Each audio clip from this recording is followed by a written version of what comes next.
ଯେମିତି ବୁଦ୍ଧି ସେମିତି ଫଳ। ମଧୁସୂଦନର ଗୋଟିଏ ଚାକିରି ଦରକାର ଥିଲା। ତେଣୁ ସେ ଜଣେ ହାକିମଙ୍କ ସଙ୍ଗେ ଦେଖାକରି ନିଜ କଥା କହିବାକୁ ସ୍ଥିର କଲା। ଭାବିଲା, ମୁଁ ଯଦି ପୁରୁଣା ମଇଳା ଚିରାଫଟା ପୋଷାକ ପିନ୍ଧିକି ଯିବି, ତେବେ ହାକିମ ମୋତେ ଦେଖି ଦୟା କରିବେ, ତାଙ୍କ ମନରେ ସହାନୁଭୂତି ଆସିବ ଆଉ ତାଙ୍କ ଆଶୀର୍ବାଦରୁ ମୁଁ ଚାକିରିଟିଏ ପାଇଯିବି।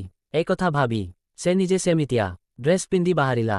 ହାକିମକୁ ଯାଇ ମଧୁସୂଦନ ଦେଖା କଲା। ମଧୁସୂଦନଙ୍କୁ ଦେଖି ହାକିମ ଚକିତ ହୋଇଗଲେ। ଭାବିଲେ, ଚାକିରି ଲୋଭରେ ନିଜକୁ ଅପ୍ରସ୍ତୁତ କରି ଚିରାଫଟା ପୋଷାକ ପିନ୍ଧି ଅୟତ୍ନ ହୋଇଛି, ସେ ଭବିଷ୍ୟତରେ ଚାକିରି କଲେ ମଧ୍ୟ ସଦାବେଳେ ନିଚମନା ଓ ଅୟତ୍ନ ହୋଇ ରହିବ। କାମରେ ତା'ର ନିଷ୍ଠା ଆସିବ କୁଆଡ଼ୁ? ହାକିମ ମଧୁସୂଦନର ଏପରି ଅୟତ୍ନ ବେଶ ପରିପାଟି ଦେଖି ତାକୁ ଫେରାଇ ଦେଲେ। ଅପରପକ୍ଷେ ସୁନ୍ଦର ସ୍ମାର୍ଟ ଆଉ ପରିଷ୍କାର ପରିଚ୍ଛନ୍ନ ହୋଇ ସଫା ଡ୍ରେସ୍ ପିନ୍ଧି ଆସିଥିବା ନୀଳମଣିକୁ ଚାକିରି ଦେଲେ।